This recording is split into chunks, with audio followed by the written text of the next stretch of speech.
Florida just printed a number that stopped the whole conversation. The typical home in this state is now worth $392,443. That is a fresh low for this entire correction, down 3% from a year ago. And it is not a fluke happening out on the edges. 85% of Florida zip codes are worth less today than they were 12 months ago, 683 of them out of 801. 46 of the state's 67 counties are sitting below where they were last year. Almost every headline you have seen about Florida is built on that one story, and the frustrating part is that the story is true. Florida, on average, is sliding, but here is what they are not telling you. The exact same data set, the same Zillow numbers everyone is quoting to prove the decline, contains 12 counties that are not just holding on. They are at all-time record highs right now. In the middle of the slide, Palm Beach is not one of them. Naples is not one of them. Tampa and Orlando and Sarasota are not on the list either. The 12 places setting records this year are so far off the tourist map that almost nobody covering Florida real estate has said their names out loud. And once you see where they are, you're going to understand something about this market that the fear headlines will never tell you. This is not a prediction about next year. This is happening in the data that came out this month. 12 Florida towns. Nobody expected to hit record highs in 2026. Stay with me all the way to number 1, because the single fastest rising county in the entire state is a place with fewer people than a large high school. And the reason behind it changes how you should read every other number in Florida. Let me name the real villain here, because it is not a place. The villain is a phrase. The villain is the word Florida itself, used as if it were one market. When a report says Florida home values fell, your brain pictures the whole peninsula going down together, like water finding one level. That picture is wrong, and it is costing people money. The truth hiding inside the average is that two completely different Floridas are moving in opposite directions at the same time. One is the Florida you already know, the coasts and the big metros, and that Florida is cooling. The other is a quiet, cheap inland Florida that most buyers have never even driven through, and that Florida is quietly hitting new highs. One engine drives all 12 of these winners, and it is the same engine dragging the coast down. Hold that thought, because it is the whole video. A quick word on the numbers so you can fact check me in the comments. Every value here is the Zillow typical home value for the county, the same index the doom headlines use measured through this spring. I am anchoring each county to its main town so you know exactly where on the map we are standing. These are real, verifiable, boring little places, and that is exactly why nobody saw them coming. And one honest caveat before we start counting, because I would rather you hear it from me than from a comment. Most of these counties are tiny. Several of them trade fewer than 20 homes in a typical month. When a market is that small, a handful of sales can move the whole index, so a record high here does not carry the same weight as a record high in a county with 50,000 transactions a year. That cuts both ways. It means the number is real, but it also means it can turn quickly if the trickle of buyers dries up. I am not selling you a cannot lose story. I am showing you where the pressure is actually going and asking you to think about why. With that on the table, let us count them down. Number 12 is Columbia County, and the town at its heart is Lake City. The typical home there is worth about $271,000, and it just barely edged into record territory, up a fraction of a percent on the year. That fraction is the whole point. In a state where 46 counties are falling, simply not falling is now remarkable. Lake City sits at the crossroads where Interstate 10 meets Interstate 75, which makes it the cheapest real regional hub in North Florida. When you cannot afford Gainesville and you cannot afford Jacksonville, but you still need highways, hospitals, and a Walmart within reach, Lake City is where the math sends you. It is not glamorous, it is a logistics town, and logistics towns hold their value when the glamorous ones do not. Number 11 is Okeechobee. The county and the town share the name, wrapped around the giant lake at the center of the state. Homes there run about $293,000, a new high by the thinnest margin. Okeechobee is cattle country and bass fishing country, about as far from a beach condo lifestyle as Florida gets. But that distance is its armor. The costs that are punishing the coast, the insurance premiums, the windstorm exposure, the flood risk, they barely touch a ranch house 60 miles inland. Retirees who did the coastal math, looked at the true carrying cost, and quietly flinched are drifting toward places exactly like this. The lake does not have salt in it, and salt is what is repricing the rest of the state. Number 10 is Hamilton County, up on the Georgia line, and its town is Jasper. The typical home is only about $210,000, one of the lowest numbers you will hear today. And yet Hamilton has done something almost no coastal county can claim. Since 2019, it is up 92%. That is not a typo. The cheapest corner of Florida has nearly doubled in value in 6 years and is still climbing. When you start that low, a single family fleeing high prices somewhere else can move your entire market because there is almost nothing here to begin with. A few $100,000s of new demand in a county this small is not a ripple. It is a wave. Jasper did not boom in the way the coast boomed.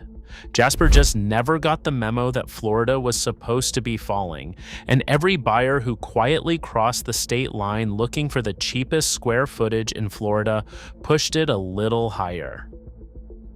Number 9 is Bradford County, and the town is Starkey, tucked in the commuter triangle between Gainesville and Jacksonville. Homes there sit around $257,000, up nearly 3% to a record. Stark is the overflow valve. Every time the price of living near a Florida university or a Florida port ticks up, the people who work those economies but cannot pay those prices spill one county over, and Bradford is one county over from 2 of them. That is not a story about Stark suddenly becoming desirable. It is a story about everywhere near Stark becoming unaffordable, and the pressure having to go somewhere. Picture a nurse who works in Gainesville and a mechanic who works in Jacksonville buying a house halfway between the 2 jobs, because that is the only version of the math that closes. Multiply that one household by a few hundred, and you have a record high in a county nobody was watching. Number 8 is Jefferson County, whose town, Monticello, sits just east of the state capital.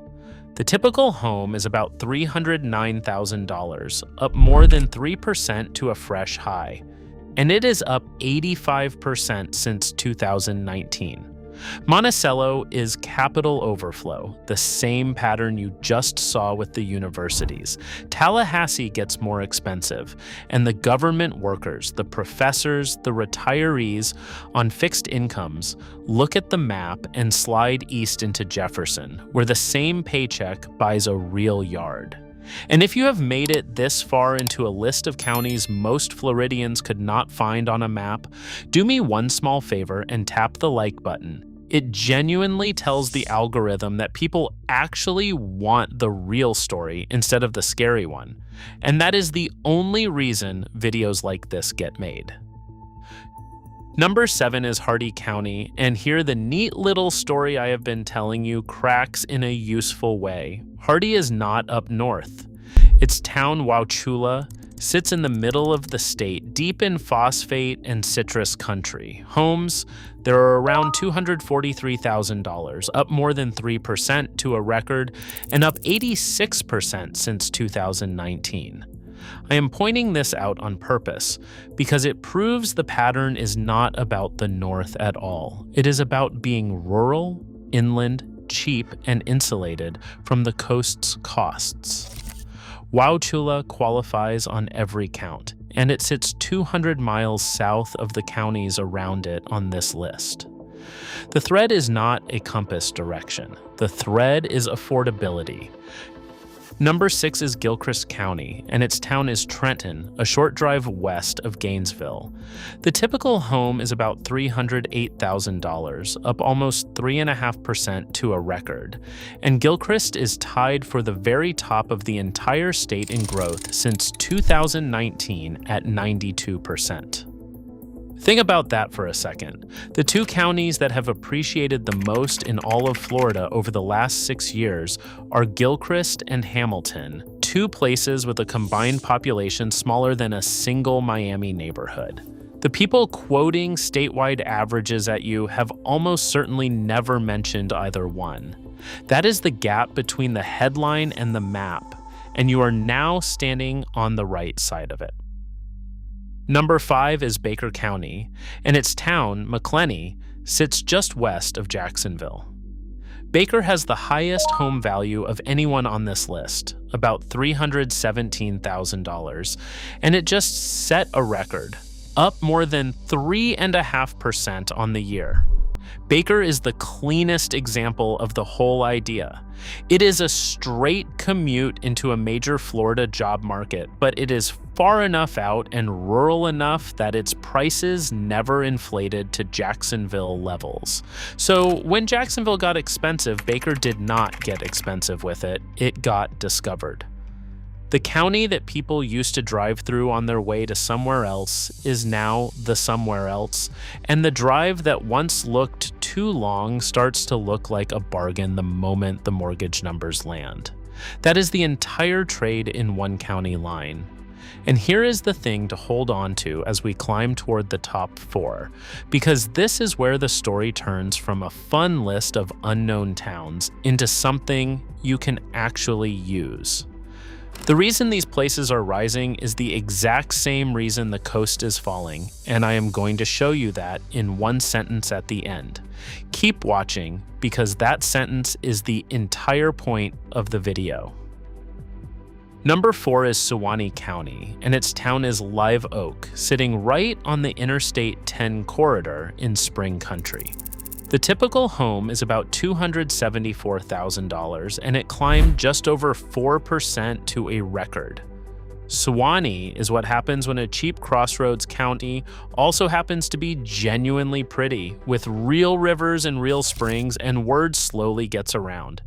It is still cheap by Florida standards, it is still rural, but it is rising faster than almost anywhere on the coast, on the strength of people who wanted Florida water without Florida saltwater prices. And this is the natural place to point you toward the one resource that pulls all of this together. The Florida Buy and Avoid list for 2026 lays out 40 Florida towns, 20 to buy and 20 to avoid, in one place with the same data behind every single call, and the link to it is sitting in the description right below this video. If today's 12 made you want the whole map instead of a slice of it, that is where it lives. Everything I am walking you through here is the exact kind of thinking that goes into it. Number 3 is Dixie County, and its town is Cross City, out on the quiet Gulf side that tourists never see. Homes, there are about $223,000, up just over 4% to a record. Now, Dixie does touch the Gulf, which seems to break the pattern, until you realize it is the nature coast, not the resort coast. There are no high-rise condos here, no beach bars, no insurance nightmare towers. It is marsh, timber, and small towns. So Dixie gets the thing coastal buyers actually want: proximity to water, without the thing that is repricing the resort coast, catastrophic windstorm exposure on expensive structures. Cheap land near quiet water, in a state that has grown terrified of its own coastline, turns out to be exactly what a certain kind of buyer is hunting for right now. It is the same water without the same wind bill, and for a growing number of people, that trade is the whole decision. Number 2 is Liberty County, and it is the smallest and the cheapest market on this entire list. Its town is Bristol, buried in the Apalachicola forest, and the typical home is only about $206,000. And yet, Liberty is up more than 5% on the year to a record high. Fewer than 8,000 people live in the whole county. This is the moment to say the honest thing out loud, the thing that separates this from every hype video you have seen. You probably do not want to move to Bristol. Most of my audience is looking for warm weather, a real hospital nearby, a decent airport, other people your age, and an actual beach. Liberty County has almost none of that. These record highs are real, they are verified, and they are rising the fastest, and they are almost entirely happening in places that are the opposite of a retirement destination.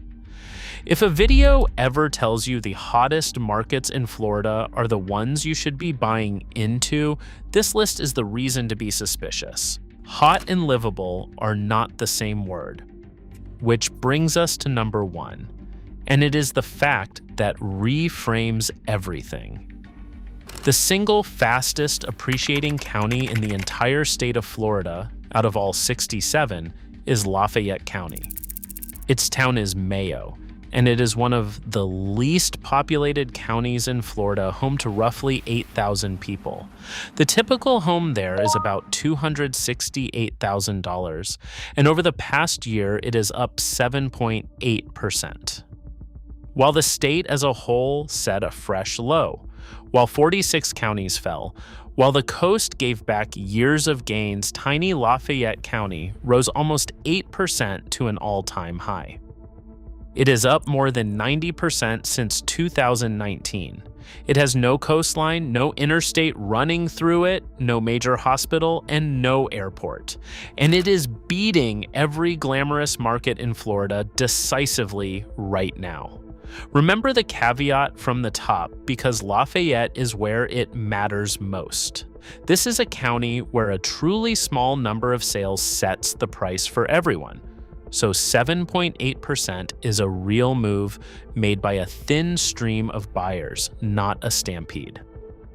But that is exactly what makes it so revealing. It does not take a stampede to set records in a place like Mayo. It takes almost nothing, because there was almost nothing here before.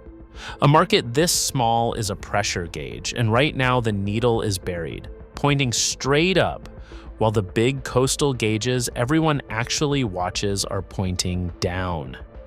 Sit with how strange that is, because it is the key to the whole state. The fastest growing housing market in Florida is a rural farming county most Floridians have never visited. That is not a boom in the way the word usually means. It is the sound of pressure escaping. Here is the one sentence I promised you. The exact same force pushing coastal Florida down, monthly payments and insurance and carrying costs finally outrunning what normal paychecks can cover, is the force pushing demand into these 12 counties. When the coast prices people out, they do not leave Florida. They go inland to the cheapest places left, and in the smallest of those places, even a trickle of priced out buyers is a flood. The coast falling and Mayo rising are not two stories. They are the same story seen from opposite ends. And that is why the statewide average is almost useless to you.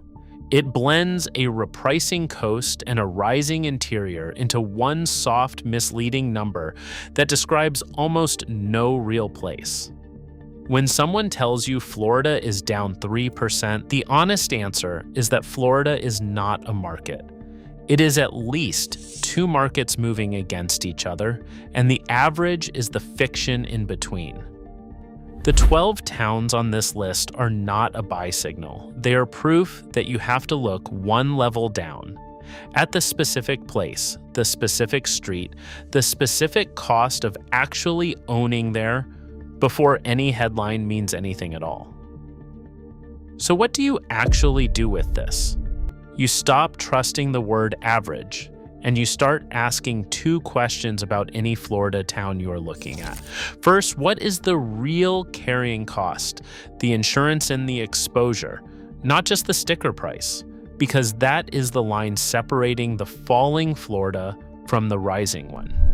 Second, is this a place people are being pushed toward or pushed away from?